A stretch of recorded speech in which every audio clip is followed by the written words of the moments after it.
नमस्कार प्रिय विद्यार्थियों, हम व्याकरण का अध्याय रस पढ़ रहे हैं। पूर्व में हमने 5 रसों के बारे में पढ़ा। आज हम छठा रस करुण रस के बारे में पढ़ेंगे। देखिए, करुण रस से प्रारंभ कर रहे हैं।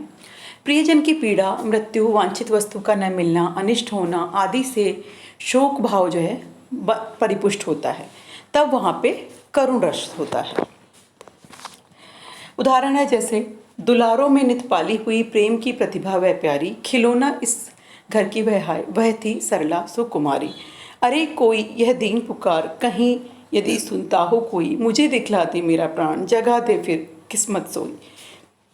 स्थायी भाव है शोक। आश्रय जिसके हृदय में उत्पन्न हो। आलंबन मृत प्रियजन नाश को प्राप्त ऐश्वर्य।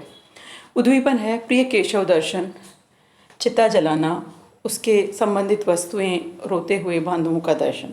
अत्याचार अनुभाव है विलाप, रोदन, भाग्य की निंदा आदि।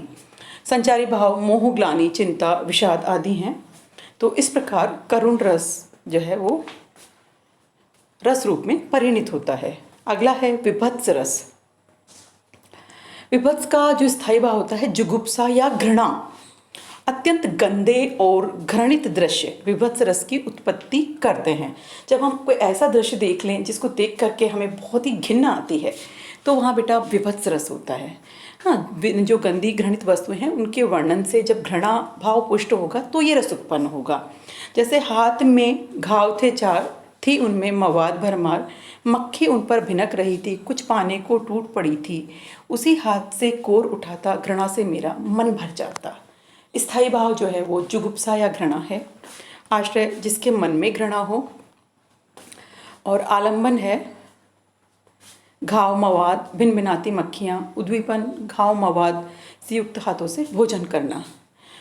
और अनुभाव है नाक मुँह सिकोड़ना, घृणा करना, थूकना। संचारी भाव ग्लानि, दैन्य आदि हैं। तो इस प्रकार से विभत्स रस की सृष्टि होती है। अब है अद्भुत रस। जब किसी वस्तु का वर्णन आश्चर्य उत्पन्न करे, है ना, हम उससे एकदम चौंक से जाएं, वहाँ होता है अद्भुत रस। जैसे अखिल भुवन सर चर अचर सब हरिमुख में लखी, मातु चकित भई गदगद वचन, विकसित दृग पुलकातु। तो यहाँ स्थायी भाव विस्मय या कहें कि आश्चर्य भी कह सकते हैं। आश्रय माता यशोदा है। और आलंबन कृष्ण के मुख के भीतर का जो दृश्य उद्दीपन है एक तरह से। आंखों को फैलाना, गदगद वचन बोलना अनुभाव। और भय जो है संचारी भाव है। और इनके मिलन से हमें अद्भुत रस की यहाँ पे सृष्टि जान पड़ रही है। तो इस प्रकार ये अद्भुत रस है। अगला और अंतिम है शांत रस। ये देखिए, जब चित्त शांत दशा में हो तब शांत रस उत्पन्न होता है ना। जब हम बिल्कुल निर्वेद की स्थिति में होते हैं तो शांत रस उत्पन्न होता है, और निर्वेद ही इसका